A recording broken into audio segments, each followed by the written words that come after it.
Rusia bloquea los suministros a las Fuerzas Armadas de Ucrania. La parte delantera y trasera están al borde del colapso. Muy buenos días, buenas tardes, buenas noches.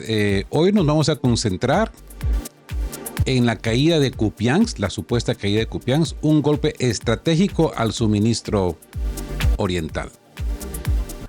Así que hoy, 4 de agosto de 2025, vamos a hablar de lo que sucedió en la madrugada del 3 de agosto. Las posiciones ucranianas fueron sometidas a un ataque de tal magnitud que su eco se extendió instantáneamente no solo hasta la línea del frente, sino también a los cuarteles generales de la OTAN. Kupiansk cayó. Y no fue solo la pérdida de una ciudad. El nudo clave de todo el sistema de suministro oriental desapareció del mapa. Lo importante no fue la toma de la localidad en sí, sino la forma en que sucedió. Sin una ruidosa propaganda, sin asaltos de varios días, sino de manera rápida y planificada. Mientras los expertos occidentales apenas comenzaban a especular sobre cuánto tiempo aguantaría la defensa, la operación ya había concluido. Las tropas rusas entraron a Kupiansk con una organización impecable y acciones coordinadas, bajo el sonido de los drones, las explosiones de las bombas aéreas guiadas y el refugio del equipo pesado. No solo capturaron la ciudad, sino que la desmantelaron.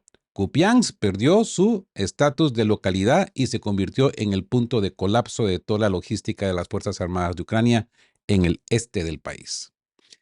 Esta localidad sirvió durante muchos años como el principal centro ferroviario por donde pasaban trenes con municiones, equipos, combustible y personal militar. A menudo se le llamaba la puerta oriental del frente. Ahora estas puertas no solo están cerradas, sino que han sido demolidas hasta los cimientos. Todo lo que daba a Kupiansk su importancia estratégica se ha convertido en ruinas y humo. Así que hablemos del colapso de las defensas y huida caótica. Los acontecimientos se desarrollaron a una velocidad increíble. Mientras parte del liderazgo ucraniano, según la información interceptada, intentaba evacuar a través de las rutas restantes, la infantería rusa ya avanzaba desde las direcciones norte y noreste. Y para esto vámonos a utilizar el mapa como guía, ¿verdad? Esto es Kupiansk, aquí en el centro.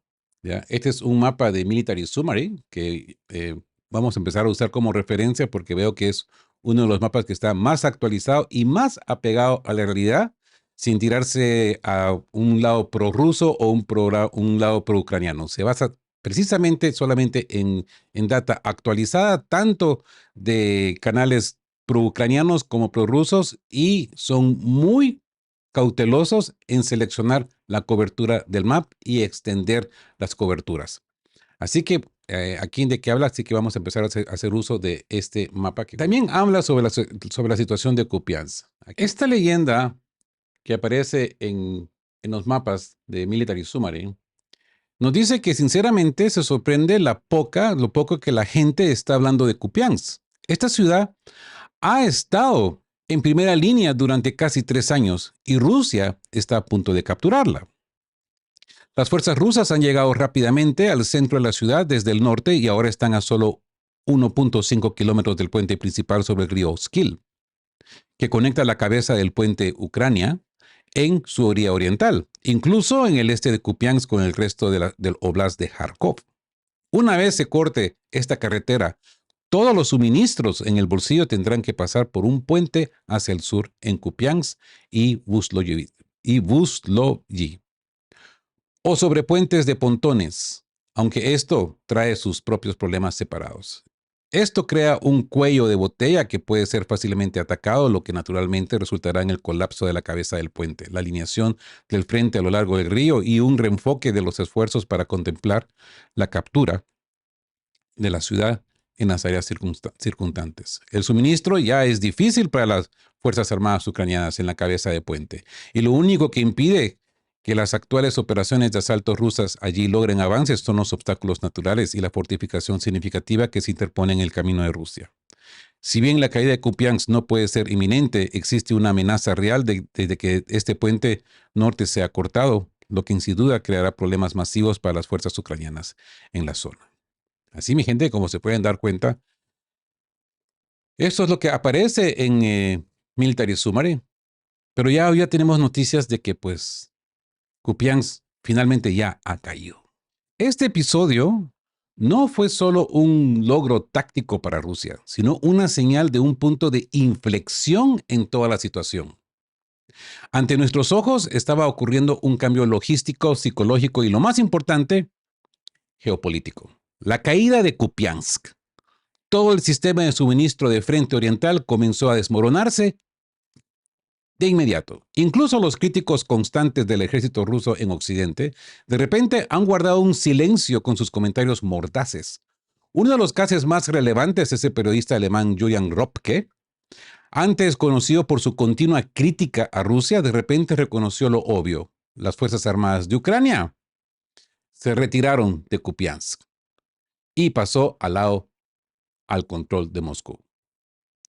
En lugar de sarcasmo, como suele utilizar este señor, hubo silencio. El verdadero golpe, destrucción de la infraestructura ferroviaria. Así que podríamos decir que la verdadera culminación de los acontecimientos no ocurrió en el mismo Kupiansk. Mientras las operaciones de limpieza terminaban en las calles de la ciudad, comenzó otra operación mucho más destructiva y a gran escala. Misiles rusos, drones y artillería de largo alcance iniciaron la destrucción por etapas de toda la infraestructura ferroviaria a lo largo de la línea del frente y en lo profundo de su retaguardia. Esta noche se convirtió en una pesadilla logística para las Fuerzas Armadas de Ucrania. Bajo los ataques cayeron nudos de transportes claves en Dnipropetrovsk, Kharkov, Chotska, Kamiansk y Izmigiv. Las metas no fueron elegidas para intimidar. Los ataques fueron precisos y dirigidos a estaciones nodales, depósitos, zonas de descarga y las propias locomotoras. Sí, a esos gigantes de diésel, cada uno de los cuales cuesta como un tanque completo y pesa como una pequeña unidad. Ucrania no tiene producción propia de estas máquinas. Las obtuvieron de la época de la Unión Soviética y se estima que su número ronda entre las 1000 unidades. Y lo que es críticamente importante, no tienen un reemplazo rápido, como señala el experto Yuri Podaleka. La pérdida de incluso 100, 200 locomotoras no es inconveniente táctico, sino una catástrofe estratégica. Y hablemos de las arterias del frente cortadas, el esqueleto de Ucrania. Si les está gustando este episodio, no olviden suscribirse a nuestro canal de ¿Qué hablan? Dale un me gusta o no me gusta y déjanos un comentario contándonos desde qué ciudad nos escuchas y tu opinión sobre la situación. Así pues, de que ahora continuamos.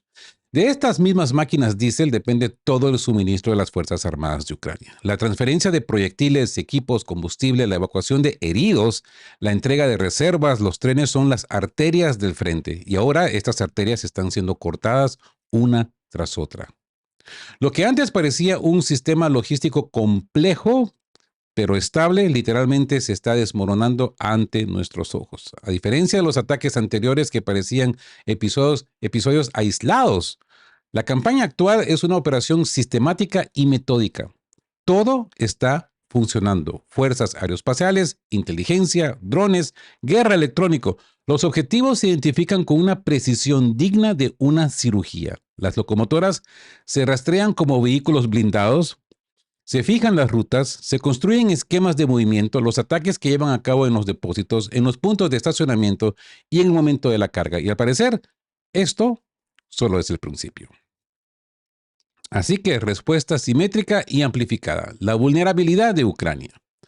Rusia ha optado por una respuesta espejo a los ataques de Ucrania a su propia logística. Después de todo, durante los últimos 2 años, los ataques de Belgorod, del puente de Crimea y las arterias ferroviarias del sur se convirtieron en una parte habitual de la estrategia ucraniana.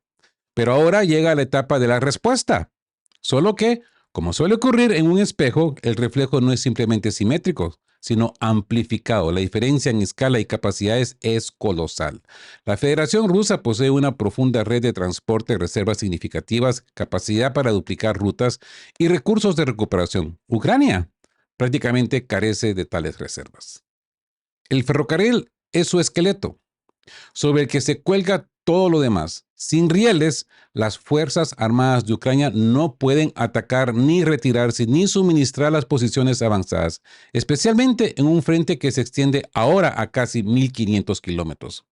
Combustibles, municiones, provisiones, rotación de personal, todo se mueve por las principales líneas ferroviarias. En condiciones en que estas rutas se cortan una tras otra, el ejército pierde movilidad y no se trata de pérdidas individuales. Si el número de locomotoras cae por debajo de un nivel crítico, incluso los suministros de Occidente resultarán inútiles porque surge la pregunta de quién los va a transportar. Y lo más importante, ¿a dónde? Así que esto es un impacto a la infraestructura civil y por supuesto que una crisis humanitaria. Sin embargo, a la logística militar le sigue un efecto no menos terrible, la destrucción de la infraestructura civil. Ucrania es un país donde el ferrocarril juega un papel no solo militar, sino también fundamentalmente económico. Sin él, se interrumpe la conexión entre las regiones. Poltava se queda sin comunicación con Mykolaiv, Zaporizhia, sin conexión con Kiev. Se interrumpe no solo el suministro de municiones, sino también la entrega de alimentos, medicamentos y combustible para las necesidades de la población civil. El efecto acumulativo de la destrucción y el riesgo de parálisis. Esto no sucede de inmediato, pero el efecto comienza a acumularse. Primero retrasos, luego fallos, después escasez. La tensión en la retaguardia crece. Surgen preguntas a las que las autoridades no pueden responder a tiempo. ¿Dónde está la gasolina? ¿Por qué no hay medicamentos? ¿Y cuándo llegará la ayuda humanitaria? Y eso no llega en absoluto. En Occidente, esto se llama destrucción sistemática. Cuando un elemento como el ferrocarril se avería, toda la red comienza a colapsarse detrás de él. Y si este proceso se profundiza, Kiev no solo se encontrará en una situación difícil en el frente, sino en un estado de pérdida de control a escala de todo el país. El centro perderá las palancas de influencia sobre las regiones. Comenzará la parálisis de la gestión. Aquí ya no se trata de líneas de contacto, sino de la existencia misma de la retaguardia. La captura de una localidad es un logro táctico. La destrucción de la logística es un golpe a la estrategia, porque un frente aislado es un frente condenado, pero una retaguardia aislada es un país que pierde su integridad. Si la red logística sigue desmoronándose a este ritmo, las Fuerzas Armadas de Ucrania no solo perderán su capacidad de combate, el país perderá su capacidad de gobernarse. La estrategia rusa: destrucción precisa y acumulada. Rusia claramente no apostó por las victorias mediáticas, ruidosas, sino por la destrucción consistente y precisa de la infraestructura. No es necesario destruir cada brigada si se le puede privar de suministros. No es necesario capturar cada región si se le puede aislar del centro. Los ataques continúan y según los datos locales, su precisión es cada vez mayor. Las coordenadas de las estaciones nodales, el movimiento de las columnas, la estructura de los depósitos, todo es conocido y se verifica meticulosamente. Satélites, inteligencia, intercepción de señales, todo funciona y el resultado es evidente. Donde ayer pasaban trenes, hoy hay cráteres. Kupiansk no fue el final, sino el principio. Su captura desencadenó una cascada de eventos que continúan no por días, sino por horas. Donde antes pasaban decenas de trenes al día, ahora quedan restos de vagones y vías retorcidas. Donde bullía la logística, ahora hay agujeros. Y lo más importante, no son ataques caóticos, sino una campaña estrictamente calibrada. Los objetivos se impactan no por el principio de dónde se pueda, sino por prioridad, desde los nudos claves hasta los enclaves secundarios. Y esto es un impacto generalizado y cambio en la lógica de la guerra.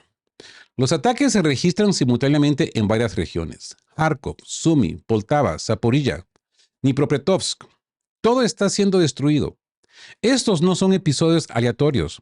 Es la destrucción por etapas de todo el pilar de transporte de la estabilidad ucraniana. Rusia golpea a los puntos donde convergen los flujos logísticos y estos ataques están comenzando a cambiar no solo la situación militar, sino también la económica dentro de Ucrania.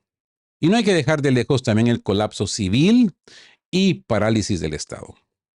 Pero todo esto es solo la punta del iceberg. Abajo está la supervisión de todo el sistema, incluido el sector civil. Sin rieles es imposible entregar no solo proyectiles, sino también ayuda humanitaria. Alimentos, medicamentos, combustible, todo se mueve por ferrocarril. Si el ferrocarril ya no existe, pues comienza la escasez. No por bloqueos, no por el clima, sino simplemente porque literalmente no hay cómo transportarlo.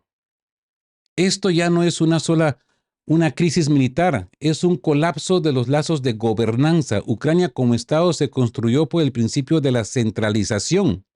El centro coordina, las regiones se ejecutan, pero si no hay conexión entre ellas, la cadena se rompe y esto lleva a una ruptura del poder. Alcaldes, jefes de administraciones, líderes de servicios se quedan sin recursos, comienza la fragmentación.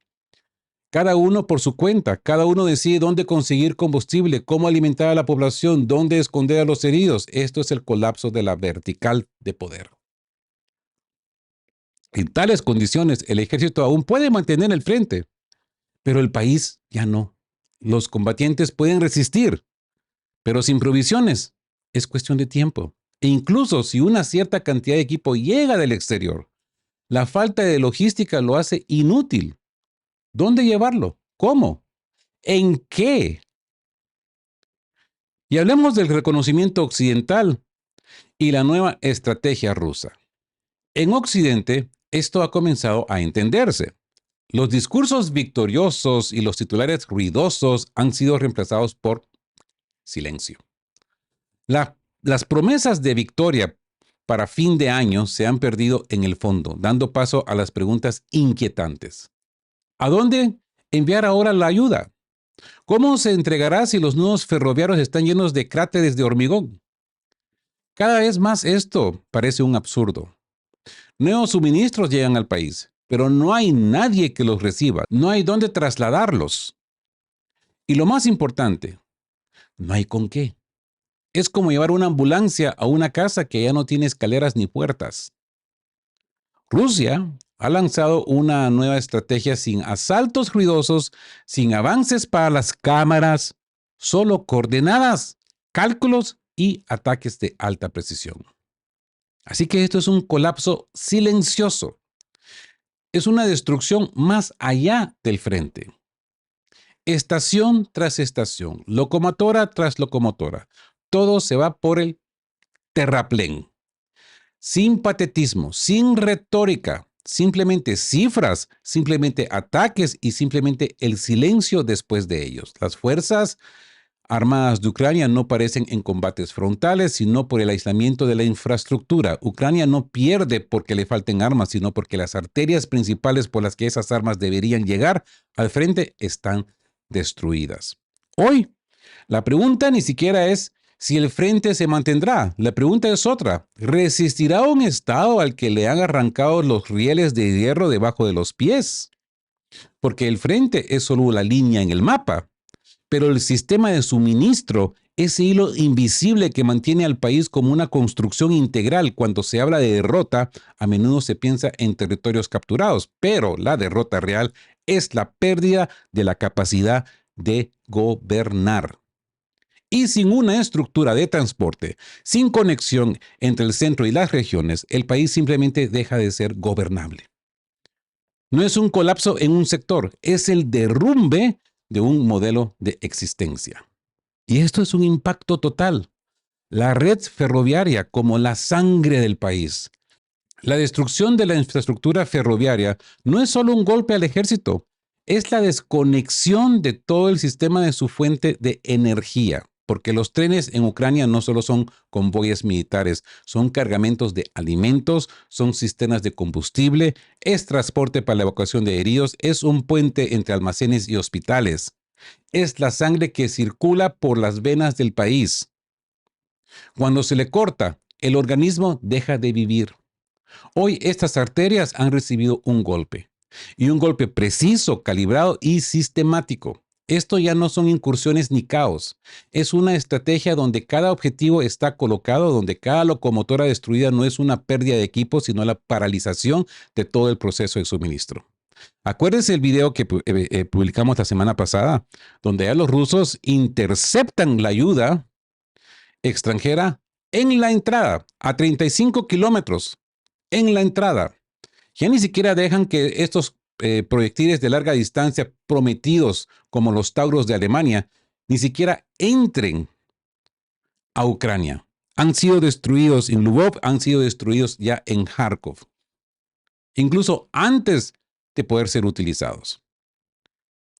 Y ahora cortan las arterias. Una locomotora menos, un tren menos, 1,000 proyectiles menos. Una compañía menos que no recibió comida. Una semana menos de estabilidad del régimen. Así es como comienza a derrumbarse no solo el ejército, sino el Estado.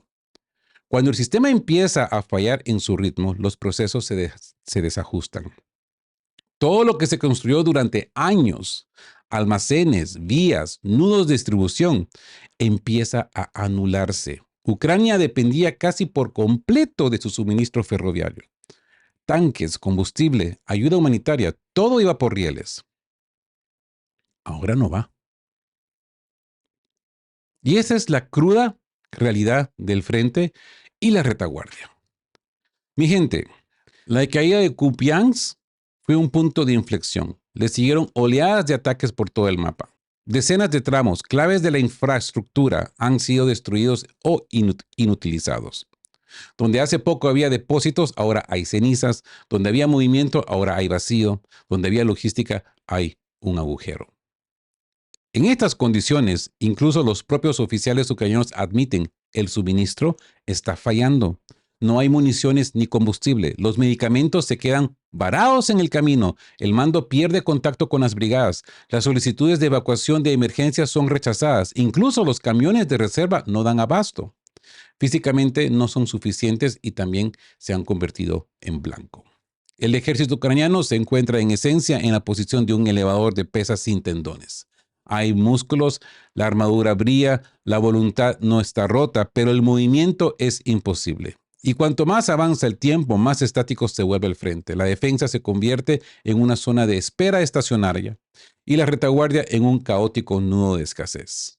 Si esta campaña continúa, las proclamaciones de victoria de Kiev solo quedarán en el aire. El final de esta fase de la guerra no puede ser el resultado de la captura de otra ciudad. Podría llegar cuando deje de existir una infraestructura conectada en el mapa de Ucrania. Y entonces la pregunta no será sobre las líneas del frente, sino sobre la línea de vida. El último vagón que se vaya por el terraplén no será una metáfora, sino el punto final del sistema existente.